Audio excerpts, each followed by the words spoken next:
Hi everyone, it's Meher Datta and I'm back with another video. And this time I'm going to be doing it on my favorite whimsical books. Now, these books are like for everybody and anybody who's going through like a little bit of a stressful time. Like, for example, I'm thinking about SATs, and this is for like kids, adults, anyone, just to sort of alleviate the stress and just go into a more calm, peaceful, sweet space. Okay, so I'm going to start with 84 Charing Cross Road by Helen Hanff. Um, so this is actually a book of her own letters. She's a woman. She was a woman from New York, and this was written during the time of the Second World War. So she is a huge enthusiast for old books. She loves to collect and read them. But in New York at the time, they were either unavailable or really expensive, which is what sort of sparked this exchange of letters from her to this one old bookstore called Marks and Co. in London, where she gradually it begins with just like it begins with just like transactions like, could you please send me these copies of these books, and so back and forth. But then it becomes much more familiar and friendly as she makes friends with the small staff over there, and she and the manager, Frank Dole, they have this very sweet friendship going on, and the letters become more familiar, and it's really sweet. And my mom and I, we love this book so much. Like, it invokes such sort of we just love it so much that when we went to London, we actually went and visited 84 Charing Cross Road, where the bookstore is. I think it's now a bar, but it was really pretty. Anyway, there's another bookstore there. But anyway, so this is a really sweet book because it's written during the time of World War II, like during a period of such strife. There's this such sweet whimsical friendship going on between Helen and Frank, and it's not just her and Frank. It's like the entire staff over there. And she sends them parcels of food and stuff because like everything's rationed and stuff. So she makes really good friends with them, and obviously like I love old books, so that just heightened my love for this one. So yeah, I would suggest this for anybody really.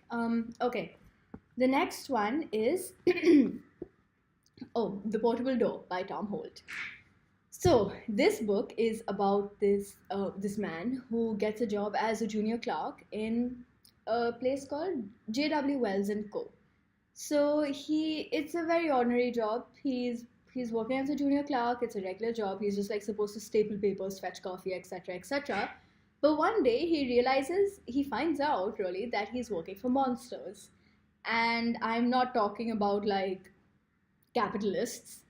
I'm talking about like actual horns for wings, literal monsters.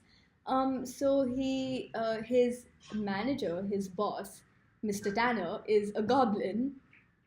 And basically, what I got from this book is that if you're in an exceptionally ordinary situation and things seem really boring, it's probably actually the exact opposite, because maybe we just need to look a little closer to see what's actually special about that situation. So I love this book again. It's really, really sweet, and it's also really funny. So it's pretty amazing.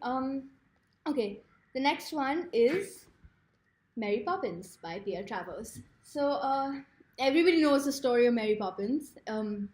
So it's beautifully written, and it's like classic British. I really like it. And it's what's amazing to me about this is how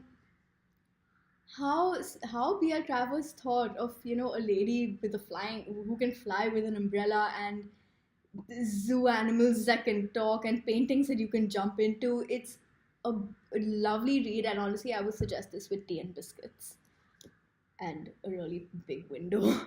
So not much to say on this, but it's amazingly written, and it just like takes me to a different world altogether. I love it. Okay, and the last book is a personal favorite of mine, as all of these are, The Trumpet of the Swan by E.B. White. So The Trumpet of the Swan has to be, if I could give like an award to the cutest book I have ever read, it would probably be this one. Actually, no, I've read a lot of really cute books, but like this is one of my favorites. So The Trumpet of the Swan is basically about a trumpeter swan, Lewis, who makes friends with the boy Sam Beaver. Now the thing about Lewis is that he was born without a voice. So the story begins with Lewis trying to figure out, Lewis and Sam both trying to figure out a way for Lewis to communicate. So first he goes to Sam's school, and the teacher teaches him how to write, and Lewis the Swan incredibly learns how to read and write. And he carries a little chalkboard and chalk around his neck. And there's just one small problem with that, is that when he tries to communicate with other swans, that doesn't really work because the other swans don't know how to read. So Lewis goes to Sam Beaver's Boy Scouts camp thing, and over there he gets a trumpet and he learns how to play it.